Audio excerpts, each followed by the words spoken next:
আসসালামু আলাইকুম। আশা রাখি আপনারা সকলেই অনেক অনেক ভালো আছেন। আপনারা দেখতেছেন ট্রাক্টর হাট ইউটিউব চ্যানেল। বরাবরের মতো আপনাদের সাথে চলে আসলাম ভিউয়ার্স, অল্প বাজেটের একটা গাড়ি নিয়ে।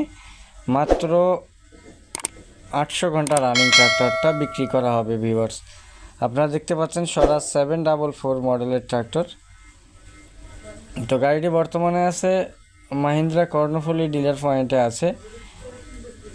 গাড়িটি বিক্রি করা হবে অল্প বাজেটের ভিতরে। গাড়িটা কুমিল্লার আশেপাশেই রয়েছে, কুমিল্লা নূরজাহানের আশেপাশে রয়েছে ভিউয়ার্স। গাড়িটি অল্প টাকায় বিক্রি করা হবে, 7,80,000 টাকা দাম চাওয়া হচ্ছে। 800 ঘন্টা রানিং, মাত্র 24 সালে ডেলিভারি করা গাড়ি। যাদের মোটামুটি বাজেটের ভিতরে 700-800 ঘন্টার গাড়ি প্রয়োজন আপনাদের, তারা কিন্তু যোগাযোগ করতে পারেন ভিউয়ার্স। কিছুটা কম বেশি দরদাম করা যাবে। আপনাদের কারো যদি প্রয়োজন হয়, একবারে প্যাকেট গাড়ি দেখতে পাচ্ছেন। আসলে দামের বিষয়ে যে কোনো কিছু ইনফরমেশনের জন্য মালিকের সাথে আপনারা কথাবার্তা বলে নেবেন।